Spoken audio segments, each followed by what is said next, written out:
innovation, resilience, agility. It's how Michigan businesses work together and continue to build the future. Our expertise, talented workforce, and collaborative environment are making a difference now and shaping the future. Join us and make your mark where it matters. Visit michiganbusiness.org/radio to put your plans in motion. That's michiganbusiness.org/radio. Hey, this is BJ. Thanks for listening to our show's podcast. If you're a fan of all things geeky, you should check out my other podcast, BJ Shea's Geek Nation. We have new episodes every day, and you can check it out at bjgeeknation.com. Your home is going into foreclosure and you feel like a financial wreck. You don't know where to turn for accurate information. I'm bankruptcy attorney Travis Gagne. Let's talk about some legal options. If we work quickly, we can propose a plan to save your home, modify the loan, or in many cases even eliminate your second mortgage. The consultation is free. I've helped hundreds of people just like you make informed decisions about whether to save their home or exit it on a reasonable, organized timeline. The chapter you choose sets the tone for the next chapter of your life. Please contact me today at choosetherightchapter.com. That's choosetherightchapter.com. 99.9 KISW, the Rock of Seattle. We got our loud and local band of the week. It's Ancestors of God.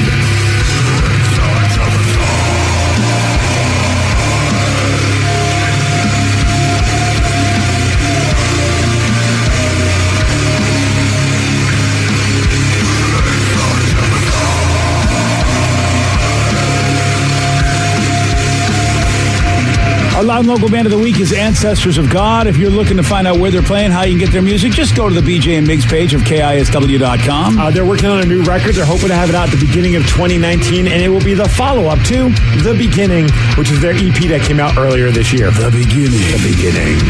And on Sunday nights, it hasn't been beginning. It's been going on for a while, and it's pretty awesome. Loud and local, Sunday nights at 10 o'clock. 2 hours of all local music from the Pacific Northwest. Great bands like Ancestors of God.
Wonderful naughty Blue Friday, apparently. Well, it's blue, listen, what do you want me to say? The Eagles, the Hawks are back. Hello.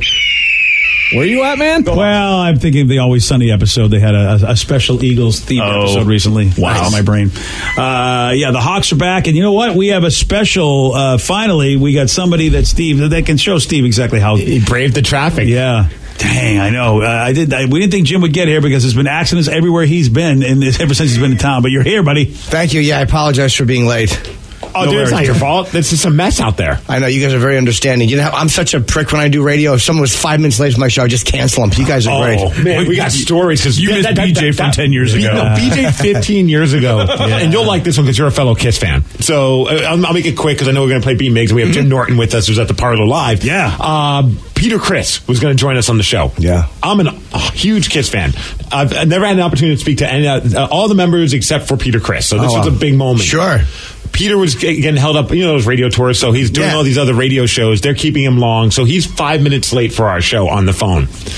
BJ just goes off on him and says, now I know why Gene Simmons doesn't like you. I kid you not. We lasted 35, 40 seconds with him. He's like, I don't need to take this crap. And he just hangs up the phone on us. Yeah, that would have broken my heart. Oh, I was devastated. Yeah, I had no idea how important it was to Steve. And my intro said he was my drumming idol. You heard that. Well, I was so mad. I don't think I heard that. Rage-colored glasses already at that point. I was so pissed off. Just like Jim, because I've learned to take a deep breath and go, you know what? I can figure this out. But earlier in my career, you were late. Yeah, you were dead to me. One time I was on, when Opie and Anthony were doing a show, we had Paul Stanley, and it was my first time interviewing him, and he came early. And instead of bringing him in early, they made him sit in the green room while they did a break on bashing some show. And I've never been angrier knowing that Paul Stanley is in the green room early. And I'm early. I have more time to ask Kiss questions. And then he finally came in. I'm such a fangirl around those guys, though. I really am. For Kiss, I am a little fangirl. I don't act professional at all. I couldn't either. If they were in studio, I would lose it. I laugh at all of Gene's jokes. Oh, yeah. It's the same all joke. His promotions. I don't care what it is. I'm like, great point, Gene. I'd love to purchase one. I'm a Kiss prostitute. I don't care what they're selling. I would buy it. Dude, I saw on your Twitter page somebody made the artwork of their solo albums, but changed the faces so it's all Jim Norton. Oh, my characters. Yeah. So the guy had a guy do all that with albums I love. And that's awesome. Yeah, they did a great job with that. We just had Ace on last week. He's just. He's got a new solo record, yeah. He does, yes, Spaceman. I'm glad Ace has not let go of the old space theme. I like that. Keep that till death, man. And how were you? Because I know you love to take pictures with a lot of celebrities, at least you used to anyway. Were you able to be professional or did you fangirl? I both. I mean, I can hang in there long enough. I've done enough interviews with people I love where I can hang in there and act like I know what I'm doing. But they caught me one time when Ozzy came in, he noticed I had lost weight. And I did this joke in my act, but it's the truth. I spoke to him with a Scottish accent. I don't know why I did it. He comes in and he goes, hey man, you look great. You lost a lot of weight. What have you been doing? And I couldn't believe he recognized that I lost weight. And I said, just going to the gym and eating better. And I didn't realize I had done it. I didn't realize I'd done it. And then when he leaves later, Anthony goes, why did you talk in that accent? And then they replayed it, and I had spoken in an accent to Ozzy. That is bizarre. I'm a fool. I've heard of people getting in accidents and they wake up and they speak with an accent, but Ozzy comes to town and you're like, all right, I'm all accented up. That's exactly what it was. I just panicked. I think it was just I was so, I couldn't believe. Rob Zombie one time I asked him, I just want Ozzy to remember me. And Rob goes, it will never happen. He's a friend of mine. He doesn't remember me. He'll never remember you. And I was like, all right, I guess not. So when Ozzy recognized that I'd lost weight, it just floored me. That is amazing. You're right. I would not expect Ozzy to be able to remember anything, let alone the fact the guy that he sees of all the interviews that he does. And he hadn't seen you probably at least in over a year at least. At that point, yeah. And he recognized it. It was a lovely compliment. It's probably the finest compliment I've ever received. Wow. You know what, Steve? He's never spoken Scottish on our show, so I think Jim probably we're not competent. But dude, that was humiliating. Why did I do that? There was no way to fake it, no way to make it look like I meant to do that. Because he goes, why did you talk like that? I think I was like, what are you talking about? What do you mean? I'm on the Mr. Scott Star Trek diet. It really works out well. God, what a chameleon fake I am. I really suck. Well, I do have that problem though myself. Even though you did speak Scottish, but sometimes if I'm around people that have an accent, I start speaking in their accent. But you decided to go to another part in the UK and start speaking. I was like the white guy who does an interview on a white show. We'll have guys that come on our show, and then because Sway's studio is right next to us, Eminem's Shade, and Sway does the morning show there. So guys will come on with us. They'll be like, yeah, it was really a great project. And then they walk into Sway's studio. They're like, what's up? What are you doing? Just be yourself. Love it. Sway doesn't need that to like you. You just be you. That's true. He's not going to be like, if you hadn't talked like that, I wouldn't feel comfortable having this conversation. Yeah, what do you think? Sway doesn't recognize that? Come on, stupid. I have been guilty of that in my life. I really have. Oh, no, did you? Yes. And I don't mean to, but yeah, exactly. I think you did it with Russell Simmons. I try to be friendly with everybody with how they like to speak. I've been done that my whole life. But yeah, Bill Bellamy. Yeah, it's insulting with it's insulting with certain people. What did you say to Russell? Yoga. Well, I got he loves yoga. Russell, not one of my favorite guests. No, did you? not get along? I hated Russell. And it was only because of the fact he was literally stared at his phone while I was talking to him. Oh, yeah. And I'm like, dude, I get you're important. Sure. But you can't look at me when we talk? I mean, that's just disrespectful. I mean, I've heard of like big stars. Like, I remember they say that about Paul Allen while he was alive. You can't look at Paul Allen in the eye. People used to say that as a joke. I've heard that about J-Lo, a million people like that. But the guy is in the studio, and I'm like, I'm sorry, but you're that busy that you're literally on your phone when I'm asking you questions. We told him not to look in your eyes, so he was just... Oh, is that... Just two men staring at each other's crotches. That'd be great if we started telling like the celebrity guests that we haven't. You can't look at BJ in the eyes. Don't look at his eyes. Oh well, listen. I remember your old buddy Patrice O'Neill. God rest his soul. Whenever we tried to give him any rules, he was not happy about that. No, not at all. Patrice, just talk into the mic. Why? Yeah. Patrice tended to be difficult. All right, we got beat Migs. We got to play. We've got a very important game here to play. All right, yeah. So now we've got who do we got? PJ, right? We got PJ and Bothell there. Hey, PJ, you there, sir? Good morning, brothers. Good morning, PJ. And little sister. And Jim Norton is going to be playing for you this morning. Good luck with that. Yes, sir. Steve, what's he playing for today? He's playing for tickets to Battle at the Boat 118 at the Emerald Queen Casino on Saturday, November 17th. Go to KISW.com for all the details, and tickets are available now at Ticketmaster.com. All right, Steve, get out of here. Get out of here, buddy. And by the way, Jim Norton is tonight and tomorrow, Parlor Live, 7:30, 10 o'clock shows both nights. You want tickets, you want info, parlorlive.com. And, of course, you can always tweet Jim at Jim Norton. All the info you want right there. And for those playing at home in Jim, you'll have 60 seconds to answer 10 questions. Okay. You can pass all you want, but you will only get 3 guesses per question. Okay. Are you ready? Mm-hmm. Sir Edmund Hillary became the first man reaching the summit of what highest Mount mountain Everest. on Earth? Yes. Which European country has the capital of Lisbon? Spain. No. Portugal. Yes. Portugal. What year of the mid-'80s did the Chernobyl disaster occur? 83. No. 84. No. 81. No. I missed Shrimp on the Barbie is a seafood dish with origins in what country? Australia. Yes. In what decade did The Tonight Show first air? 60s. No. 50s. Yes. Who was Donald Duck's girlfriend? Minnie the whore. I don't know. Minnie the whore, yes. Daisy. Yes, Daisy. In Disney's Pinocchio, what animal does Pinocchio get trapped inside? A whale. Yes. What does a DNR order at a hospital stand Do not for? resuscitate. Yes. In the game Miss Pac-Man, eating what fruit was worth 5,000 points? A strawberry. No. Not a cherry either. I don't know. Orange. No. Tunisia is a part of what continent? Asia. No. Africa. Yes. 1, 2, 3, 4, 5, 6, 7, 8. Correct. It's not a bad team. That's a really good team up right there. I love watching Jim because Jim really does get serious you get about really this. into I it. mean, he looks like he is ready for the biggest athletic contest of his life. When I'm actually decent at that because I've never competed in an athletic contest. That's why. I'm a man whose body is worthless. you look intense, though. And, by the way, you don't have to speak Scottish, but you do look good, man. You have lost, and you've kept the weight off. Oh, thank you, BJ.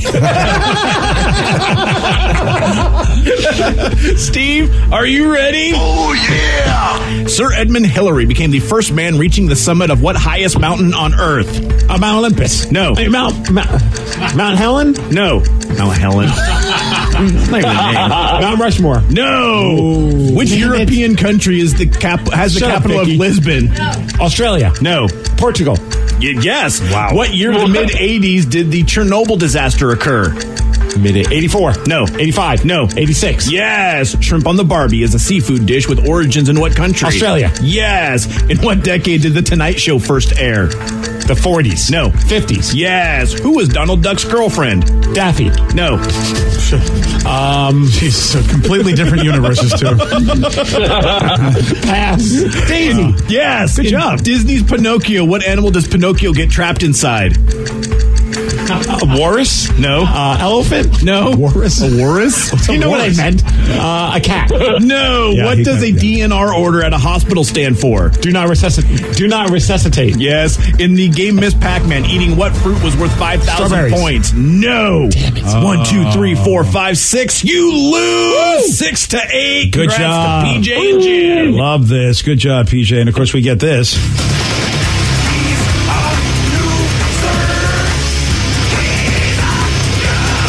There you are, Steve.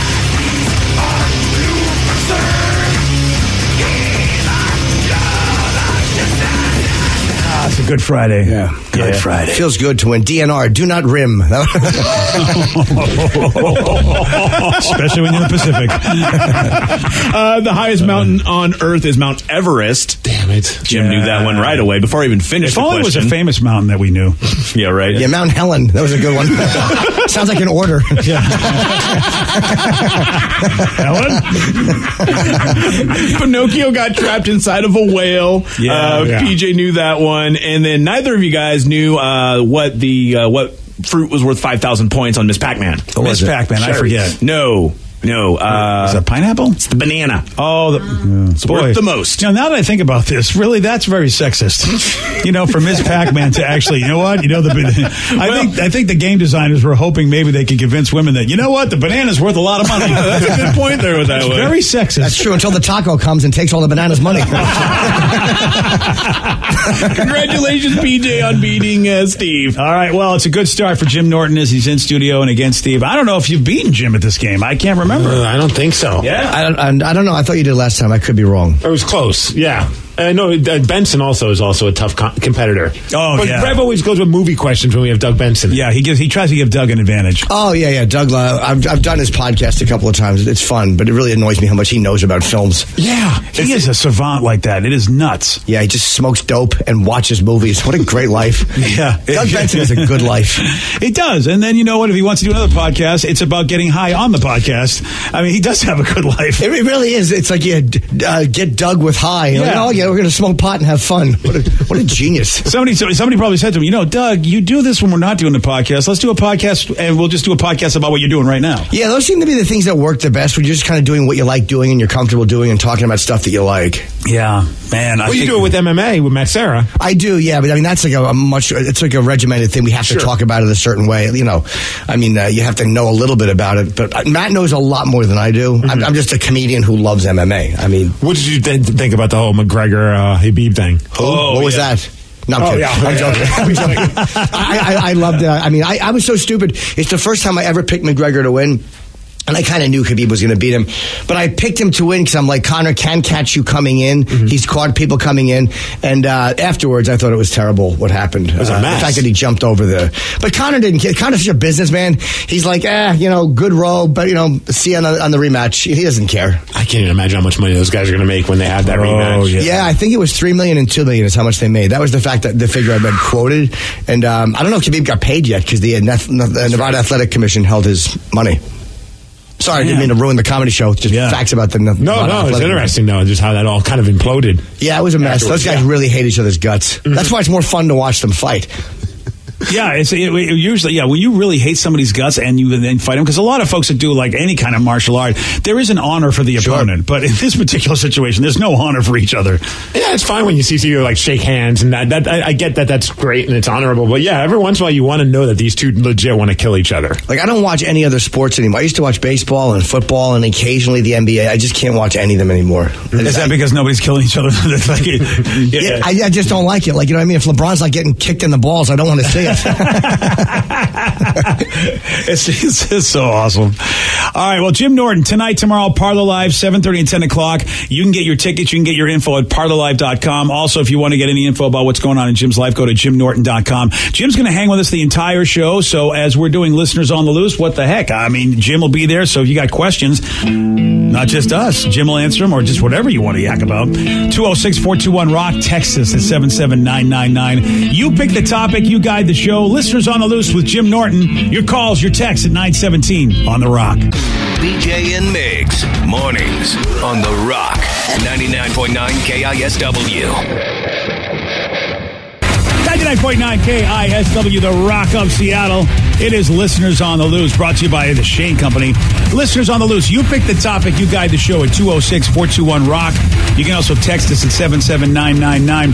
Special guest Jim Norton here with Listeners on the Loose. So you know what? You got some questions for him. We'll be rocking with him because he's got a couple of shows tonight and tomorrow at the Parlor Live, 7:30 and 10 o'clock for tonight and tomorrow's shows. You want tickets, you want info, parlorlive.com. And do remember, whatever we talk about, whether you pick it, somebody else picks it, Steve has a rule. It's a simple rule, BJ. Show some energy and bring it. Otherwise, we're going to have to gong you. and then say goodbye. Goodbye, old friend. Not sure which accent Jim's going to use. What answers we don't know. Well, it always depends on the caller, of course. Yes, of course. Let's go to Chris in Bellevue. Chris, you are on the rock. Hey, BJ, what's going on? Not too bad, buddy. What you got for us today? All right, so last week you were talking about something like weird that you found out about your parents. Oh, yeah. My kids came in with some revelations, and that's always lovely. How about you? So I found out about my dad a few years ago when I was going through some of his Army stuff. He sent a letter to my aunt when he was stationed in Germany back in the 80s. He had just ended a relationship, and he was really depressed, and he had a friend give him 4 hits of acid for his first time. Oh, how about that? And you found that in a letter? Yeah. Dude, it is amazing when you think about it. We talked about this before. They used to use ecstasy back in couples counseling in the 50s. Oh, did they really? Yeah. I mean, there were so many things that the drugs that we use that people go, hey, don't use, that they used to actually use, and they go, oh, this will make you feel better. Yeah, here, do a line of this. Great marriage counselor chopping it up on a Zeppelin mirror. My wife was having sex with my friend. Here, snort this. You won't care. Yeah. Fixes everything. It's like the microdosing that everyone's talking about now in Silicon Valley, which is just crazy. Do a little bit of acid, and that'll help with your creativity and your productivity. I imagine it does, too. Yeah. I can't do any of that because I know that I wouldn't. I never tripped, but I know I wouldn't have a good trip if I did it. Nobody wanted to do it with me. They're like, you'll be a problem. But I kind of wanted to, just to explore what that does for you creatively. Well, as a music fan, I sometimes want to just see what something would sound like, because obviously Pink Floyd is one of those bands. I want to experience what maybe they were on while they were writing these songs to kind of experience that. Well, the 2 guys that are around, with the stuff Sid took. Yeah. That's a good point. That's a solid point. Yeah, 2 out of the 3 are doing terrific. That's the worst thing a friend can do. In an insane asylum because he wanted to listen to Pink Floyd. Who is Roger? Oh my God, the one David Gilmour. David Gilmour, of course. Yeah. Jim, I wonder because, look, Jim, of course, if anyone who's ever seen your act or read your books, you pull no punches about just the stuff you've been into in your life. And I wonder, the apple, they say, doesn't fall too far. So did you find out anything about your parents where you're like, holy cow, I thought maybe I was, now I know where I get it from? I don't want to know. My parents probably have some real skeletons. I never wanted to ask because I don't want to know. I'm afraid of if I am me and I came from them, there has to be a couple of problems. Yeah, somebody's got to be. And I wouldn't want to see my parents web browser history. Absolutely, I don't want to see my father. Knowing back in 1961, he lifted a dress and saw a penis. I don't need to know that. and was happy. Who would you be happier? Would it be happy that you found out that your assorted past came from dad or mom? Because I think dad. Yeah, exactly. Dad. If mom was the one. You're like, okay, wait a minute. Yeah, you don't want to know your mother was doing, sir. You just don't want to know. Because here's the thing we kid Steve about all the time. We always kid about it. Because Steve's a little, at times Steve can be a little creepy and a little bizarre. And we think we can get some from his mom because his mom at one time. One date we're told, but I believe more. She dated Marv Albert. And we know what his soul situation is like. Oh, no. You should check her credit card for lingerie receipts. Right? Good old Marv. What a naughty boy. Yeah, she was working in a radio station when he was coming up, and they went on one date, and I thought that was the coolest thing ever when you're a kid. What'd she say about it? Well, she's like, as soon as the news came out, of course, I called her. I'm like, hey, Mom. She's like, nothing. No, I have nothing to share with you about this. Because obviously I wasn't the only one asking my mom. But, up until that moment, that was like a bragging thing for me. Sure. Oh, my mom dated Marv Albert once. And then the news comes out, he's fighting women and wearing their underwear. But doesn't it show you how important fame is in life? Like, can you imagine if Marv Albert was just a regular guy and you pointed at him and go, my mom dated him? People would go, yuck. Guy's a 3. The funny part is that Steve actually kind of looks like Marv Albert. Yeah, I mean, that's... Oh, my God. Yeah, and he insists... Oh, my God, how creepy. Yeah. Thanks, Vicky. You're welcome. That's a perfectly ill-fitting suit, too. Yeah. God, yeah. And toupee. Yeah. Oh, yeah, exactly. That's why we're thinking, Steve, I don't think it was more than 3 dates. You never believe one date. Somebody tells you a number, you always got to multiply it by 3 at least. Of course you do. 1 date, oh, no, the backseat of the car. Oh, you know what happened, too. Oh, no. He only did it when we threw her in the back. Your mom was no good. Yes! Here we have a text that says, because I know we were talking about how you're a huge Kiss fan. Someone said, and it's from our buddy Joe, who's in that Kiss tribute band, Almost Human. Oh, yeah, Joe. He says, Almost Human's playing the Parlor on Saturday night. Hopefully Jim will get a pick with us. So there's a Kiss tribute band playing tomorrow night at the Parlor. Wait, the Parlor, not the comedy club, right? But the outside, where's Riley? Is Riley out there? Yeah, they have two. You have a club, and then they also have a section where they also can have just people hang out, play music. Oh, what time are they doing that? Yeah, we'll have to find out. I think. Oh, cool! I didn't know. Kiss tribute band. That's nice. Yeah, that's good timing. Yeah, it's perfect timing. And it's amazing how much Joe looks like Gene. Yeah, when he puts the stuff on. So, does he? And he's a big fan of the show and a big fan of you. So, if you get a chance, I'll definitely say hello to those guys. So that's a great Saturday night. So So Riley, you guys are having the Kiss tribute band also is on the same night that you guys are doing Comedy with Jim. Is that correct? Oh yes, Saturday 9:00. All right, 9 there p.m. we go. Yeah, I wish I would. One of my greatest regrets is that when Kiss was inducted into the Rock and Roll Hall of Fame, I had a gig in Tampa, and I didn't go. I wanted to get a picture with the whole original band together, but I was like, the gig was really good money. I couldn't cancel it. And then I saw Gene probably 8 months later, and I'm like, I was going to do that. Would I have been able to get a picture with you guys? And he went, of course, we all know you. And I was like, why didn't I cancel that stupid gig?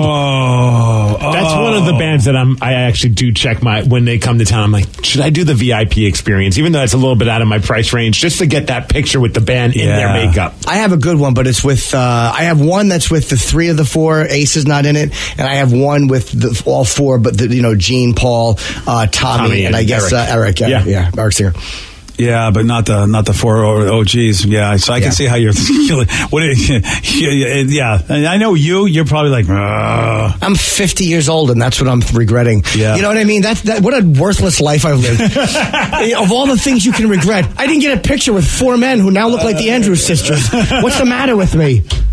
Okay, ladies and gentlemen, the Andrews sisters has been called. Check. You're going to have to go on Wikipedia for that one. That's awesome. Yeah, I know. If I wonder why my audience is getting any younger, run me my references. You get it? Roy Scheider. I mean, you know what? I love that, though. No one's doing stuff for us anymore, Jim. We give stuff for our crowd. Yeah, you're right, but the references are all old man references. Yeah, the hell with these millennials. You know what? We want comedy for us. But I can't believe they don't know who some people are. And it's not because they're stupid. They're just focused on other things. It's amazing as time goes by. The folks that you, me, and Steve, we would go, okay, these guys will never be forgotten. Yes. You go, holy cow, they've been forgotten. Dude, Seinfeld references go over the head of people that are now old enough to drink. Do you know, I have, in my apartment, I have 2 pictures of Richard Pryor. They're from the 60s. He's wearing no shirt, sitting in front of the American flag. It's like a real FU to the way America treated black people. Yeah. Great pictures. And I had someone over there, and she goes, who's that? And she didn't know who he was because she was too young. And then I'm like, that means I definitely have to sleep with her. She says, someone who's 23 years old. That's what, if you recognize my idols, you're too old to have sex with. That's the cutoff. That's the cutoff. Hey, before you see Mr. Norton, if you look at these pictures, if you recognize any of these, please. Yeah, do not try to have. If you understand Richard Pryor's contribution, he will not sleep with you. He'll admire it and talk comedy, but no sex. That is fantastic. Oh, I love that. But it makes you. What's important to me growing up, what's important in my life is not important to people. I think that's great, and that's why we don't care about younger people, because you don't want to see the great stuff that's coming up behind you as we die. That's why we look at like young culture and we go, it stinks, I don't pay attention, because you don't want to look at all the great stuff that we're about to miss. I think that's my theory on it. Does that make any sense? I like that theory. I also I also don't like, and I think you want to think that your legacy will carry on, but if some of these people who are much bigger than us are forgotten by younger folks, well, who the hell's going to remember me? Absolutely. My legacy is going to be garbage. There's comedians that started like 6 months after I did that don't remember me, so I don't expect my legacy to live on ever. That's a beating, man. I like the idea that you say, you know what, you don't want to think about the stuff you're going to miss. I never even thought of that. Yeah, we don't want it to be this tangible, amazing stuff. That's why we ignore it, because it's like the conveyor belt, and we're looking forward because we're not going to be able to grab all that great stuff behind us. It's frustrating. Damn. And I can't stop looking over my shoulder. I can't stop thinking of what I'm going to miss. Really? Yeah. You know what? I hadn't thought about Malone and Lil Xan. Yeah. You know what? I should actually put a gun in my mouth right now. Jim Norton tonight, tomorrow night, Parlor Live. You got 2 shows you can check out tonight and tomorrow, 7:30 and 10 o'clock. You want the tickets? Go to parlorlive.com. You want to find out what's going on in Jim's life? Hey, you can just get them, jimnorton.com. It is Listeners on the Loose. You pick the topic. You guide the show. Yep, Jim's with us for the entire time as well. 206-421-ROCK. Text us at 77999. More of your calls, more of your texts with Jim Norton at 9:33 on The Rock. BJ and Migs, mornings on The Rock, 99.9 KISW. 99.9 KISW, The Rock of Seattle. It's Listeners on the Loose. You pick the topic, you guide the show. with our buddy Jim Norton. He is at the Parlor Live tonight and tomorrow. 2 shows, 7:30 and 10 o'clock both nights. You want the tickets, you want the info, parlorlive.com. One texter said, I love that you brought up Richard Pryor. I was wondering if Jim has a Mount Rushmore of comedians. If so, who's on it? The 4 would be obviously Pryor and Carlin. As a stand-up, Woody Allen. I think is the most underrated stand-up ever. And for number 4, really hard to say. Chris Rock is a genius. Robert Klein, very underrated for me. Robert Klein might be on that. It's kind of hard to say. The 4th one is a hard one. I don't think I've ever seen Woody Allen do comedy. It's from the 60s called Woody Allen, the Stand-Up Years. I mean, I admire his dating history more, but I mean, that's what got me into him. But his stand-up from the 60s, you can buy it on iTunes. It's better than it's more creative and original than what people are still doing now. He only did it in the 60s. He hated performing, but it's a 3-record set called Woody Allen, either the stand-up years or the nightclub years, and it's amazing. So what would you say? He did it for a decade, basically? Probably not that long. Yeah, I'm sure he did it. I mean, I don't know how long he was famous when he was doing it for. Yeah, but he was very awkward, but the joke writing he's probably the greatest joke writer in history. Well, so and that awkward delivery. I mean, we've seen or super dry delivery, depending how you do it. We've seen a lot of comedians really do well with that. You think of the guy from Massachusetts. I can't remember his name. Stephen Wright. Yeah, Stephen Wright. Perfect guy like that. Yeah, Mitch Hedberg. Mitch should definitely be on mine. Yeah. I was, even because he was just so damn quirky. I always loved Emo Phillips. A lot of people couldn't stand Emo, but I loved him. And so I could see Woody. I totally forgot he was a comedian before he went into the movies. And a great one. Like he just would get sick before he performed. I heard he didn't like doing it, but he was so it's laugh. Punchline, like the setups got laughs. He's the best. I mean, it sickens me how good of a joke. I'm gonna have to go check that out because I haven't seen a whole lot of Woody stand up. And like you said, nowadays the climate of Woody Allen, but still, I mean, comedy is comedy. Sure. That's so you got Woody, you got Pryor, you got Robert Klein's another one. A lot of folks don't really even have a clue about. I love Robert Klein so much. I would put either a guy like him, maybe even Chris Rock, who I did think is so great and creative, or David Tell. David Tell for me, I mean, I can't, or Colin, those are 2 guys that I'm very close with who I think are 2 of the funniest guys that have ever done stand-up. It's weird to say it about your friends. Yeah. But those are guys I love. I know it's hard for you to say about Colin, definitely. But it certainly is. Like a creepy old woman that Colin is. But I mean, he is that brilliant. It annoys me how creative and how often he comes up with a new hour. I mean, and it's always good. We've had good conversation with David Tell, the same thing, where you're just like, dude, how do you continue to do it? But I said the same thing about you. I mean, that was still one of my favorite shows when we did that. We merged with the Antisocial Comedy tour that you did, along with our Comedy Riot. And it was you and Attell and those are great. Was shows. Brewer on that? Brewer's on that. Brewer's one of my all-time favorites. I think he's so underrated. Yeah, he's touring with Metallica right now. Yes, he's opening for Metallica. Him and Joe Sib. Who? Wow, Joe Sib, who used to be in a punk band, but he's doing comedy now too. Okay. He's a good buddy of Brewer's, so I've noticed on his Instagram he's been posting. Is he DJing or something? He might be doing a little bit of comedy as well. And Bill Burr was on that tour too, I think. Yes. God, that was a hell of a bill. On that, I think on the Antisocial, the Antisocial tour that Steve was talking about, our Comedy Riot. What a bill that was. You got Jimmy and you've got David Tell, you got Jim Brewer and Bill Burr. That was a hell of a night of comedy. I mean, I don't even know if you're going to get to ever see a night of comedy like that. No, I'm certainly not this Friday and Saturday.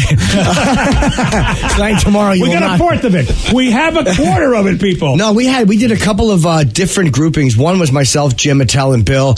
We also had one where I think it was me, Dave, Amy, and Artie Lang. One was me.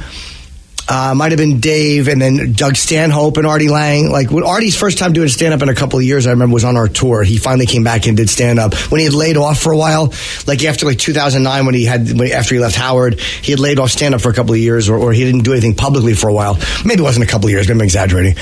But we had a good time with that, man. And what does that say about Amy Schumer? Because I mean, you guys are really super talented, and she immediately fit right in with just how good she was. Well, she toured with me for, I guess, 2 years, maybe 3 years, and she's one of the best people in front of me I've ever had. I mean, she would murder in front of me. So yeah, it wasn't surprising that she killed because she was dirty and she was a good stand-up.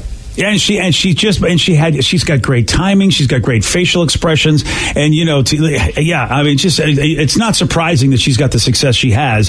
And to tour with you guys, I consider you guys like legit comedian guys, as opposed to there are other comics out there, but I feel like you guys really are quality with what you do, and so she fit right in. Well, the Opie and Anthony Traveling Virus we did for a few years too, and that was a much longer show, and it was like those were like kind of bigger venues, and we had Bill Burr was on those. We had Joe Rogan was on one of those. And I saw a picture recently. It was myself, Opie, Anthony. It was in Vegas. It was an outdoor thing we were doing at the pool.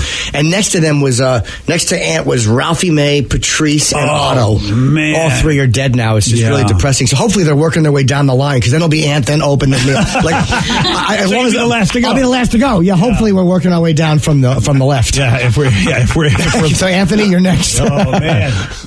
Oh, that's a beating. Those are just amazing talent, like you said, that you guys are all involved with. Just amazing. Yeah, and then Amy is doing so well now, and Bill is doing so well. And Louis was doing arenas. So I was just happy that all my friends, happy for him. Yeah. Doing arenas. Couldn't be happier. What are you talking about? You still got that Spider-Man movie you were in, dude. Come on. That is true. I've been recognized once since 2001. Some kid in an airport where you were in Spider-Man, and I spit on him. Shut up.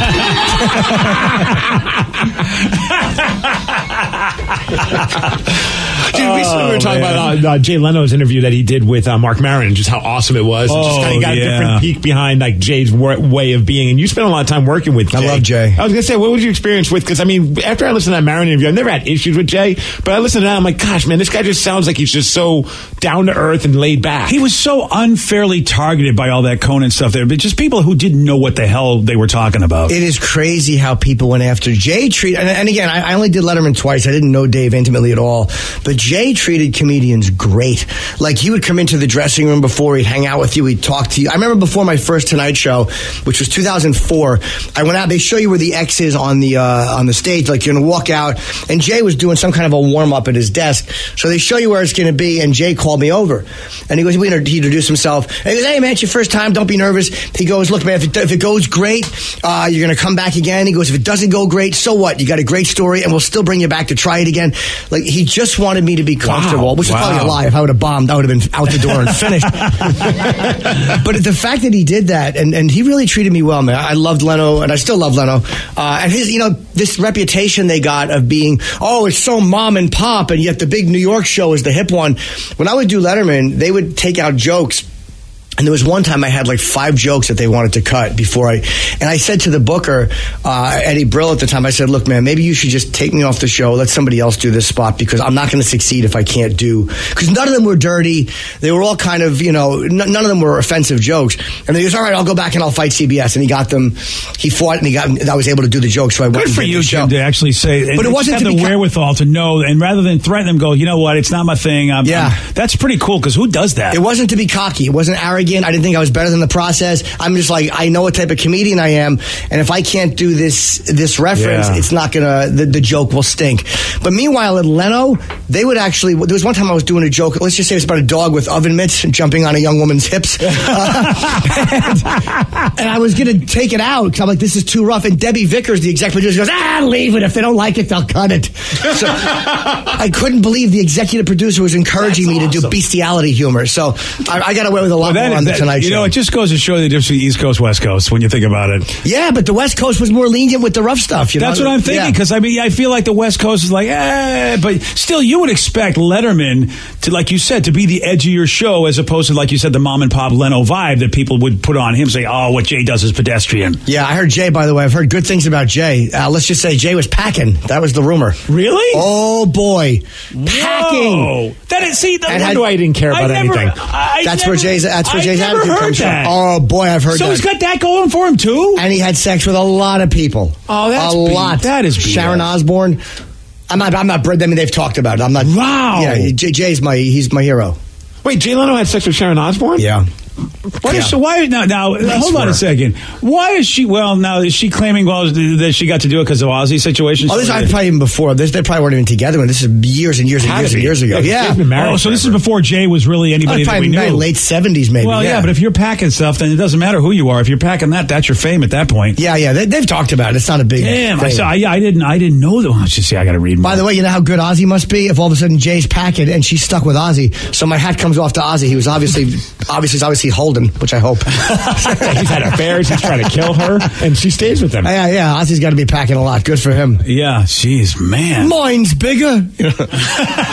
Stupid. I'm 50 and I'm worried about genital size. Great comic. Yeah, text says, Jim, I love you on Jim and Sam. Be honest, does Sam's love for wrestling weird you out? It really is. Sam's a creepy Muppet-looking creature. Yeah, everything about Sam physically and emotionally creeps me out. He's a fun co-host. I love him as a guy. He's a good guy to work with. But as far as visually, he's unpleasant. He's a visually unpleasant man. You know what? That's something you put on the headstone. Oh, yeah. Sam, good husband, good father, good friend, visually unpleasant. Jim Norton tonight and tomorrow night at the Parlor Live 7:30 and 10 o'clock shows. You want tickets, you want info. Look, you know us. We don't always have comics on the show. When we do, because they're good. They will give you a great time. You want tickets and info, parlorlive.com. Jim, it's always good to see you. I love you guys. They're one of my favorite shows. Thank you. Right back at you, man. A lot of love for you. All right, now big question needs to be answered, all right? This is probably been haunting a lot of us. And that's what I did there with the haunting, Steve, because what do Ryan Castle and Halloween movies have in common? That's right, pro. That's comedy right there. I'll tell you at 9:50 on The Rock. BJ and Migs, mornings on The Rock, 99.9 KISW. He's the drunk in charge. Now, the Ryan Castle question of the day. What do Ryan Castle and Halloween movies have in common? Sometimes they can be pretty dumb. Yeah. Oh, the movies? Yeah. They both make Steve scream in fear. Yeah, they do. They both scare the pants off Steve. Oh, they do. Yeah. And they both tend to scare little children. Oh. Yeah, that's cool. I don't like kids either, so. Yeah. Castle goes around stabbing Miggs over and over with his flesh knife. Oh, damn. Wow. Now, that's a horror film. Yeah, it is. It's only a matter of time before something comes to penetration. Yeah. I don't think I've ever used the term flesh knife before. No, I like it, though. Okay, then. I've heard skin flute. Yeah. I just wanted to say that. I like how we're all like, yeah. I've heard it. I really just wanted to get that I've been there for it. Well, streaming service Fandango Now polled 1,000 people. You know why? Because they needed to tell us the most popular movies to watch on Halloween. Vicky, I know your favorite. Your favorite is? Night Before Christmas? Oh, that's number 2. I thought you liked number 1. Bridesmaids. That is not, no. Hocus Pocus, isn't it? Yeah, I thought that was a movie you liked. That movie is terrifying, though, Bridesmaids. Yeah, thank you. Yeah, sure. All right. Ryan Castle, he's not terrifying because he's got a 12-pack. Go Hawks! BJ and Migs play of the day. We have Jim Norton with us, who's at the Parlor Live. You love to take pictures with a lot of celebrities. Were you able to be professional, or did you fangirl? I've done enough interviews with people I love where I can hang in there and act like I know what I'm doing.